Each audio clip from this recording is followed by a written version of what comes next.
A bit of tragic news coming in from Himachal Pradesh, where some students were on an excursion trip in the state, but the holiday turned out to be tragic for the 24 students from Hyderabad, as they are now feared to have been washed away by the Beas after a hydropower plant allegedly discharged water into the river without any prior warning.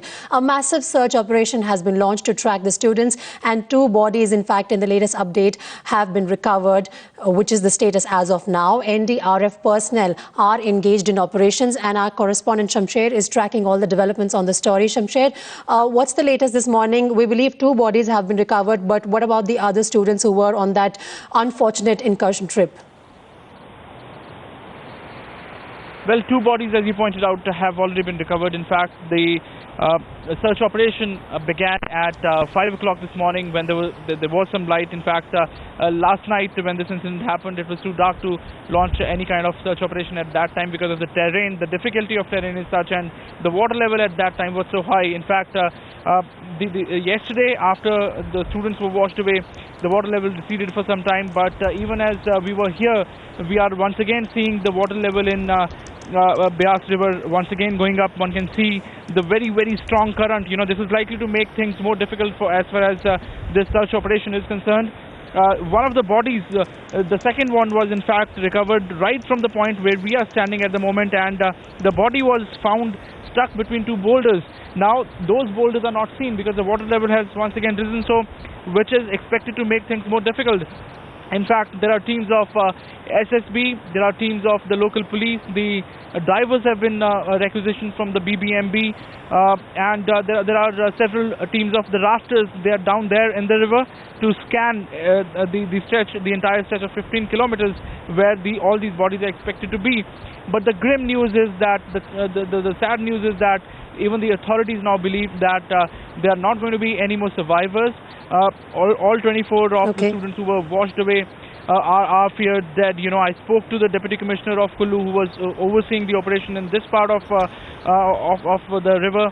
He told me that, you know, they are not really hoping, and the chances of finding any survivors are very, very grim, because because the current of the river is so strong. Second, the temperature of the water, even if someone did manage to stay afloat, but the temperature is so low of this water, this is molten ice, and you know, it is very difficult for anyone to stay alive in this temperature, in this water, okay, for so Shamsher, more than half an hour. The responsibility for this tragedy, right, Shamsher, the responsibility for this tragedy has to be pinned on someone, because, you know, it's a massive proportion where 24 students are washed away in one go. Really, what went wrong, and who should be held responsible? Well, you know, it is very difficult to come to a conclusion as of now, but I can give you the sequence of events. The point where all these students were is just a couple of hundred yards upstream from this point where I am. And I spoke to the people there. They said that this bus came, there were 55 students in that group. They got down and they went into the river. They sat on the boulders because the water level at that time was quite low. But as the normal practice is, there is a dam upstream on the Larji water project, Larji hydro power project. They keep releasing the water into the river, but that happens normally around 8 o'clock. And yesterday's incident happened at 7:30. But you know, the water can still be released before the time, but there has to be an adequate warning. Now, there are conflicting reports about this adequate warning, whether a warning was given to the downstream areas, whether the locals were alerted. Now, some say there was a siren that was heard, some say there was no siren.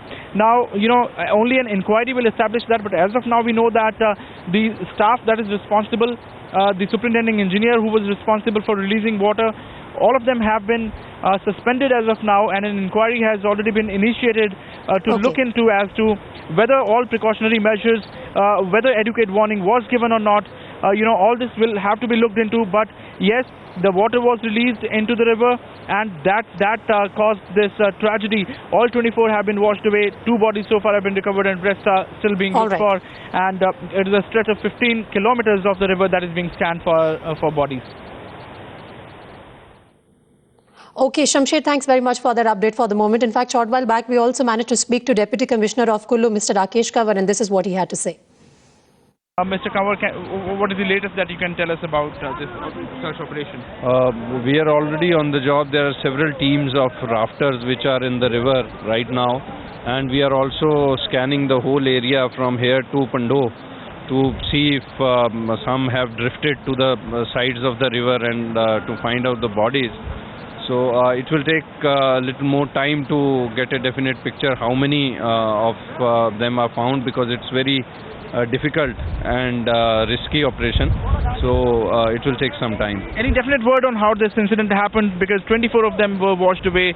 Some say the water was released. What exactly happened? The information that is with us right now is that Pando Dam, this Largi Dam people released some water because they had taken a shutdown during the day. But as per the information, they had followed the all warning system and everything.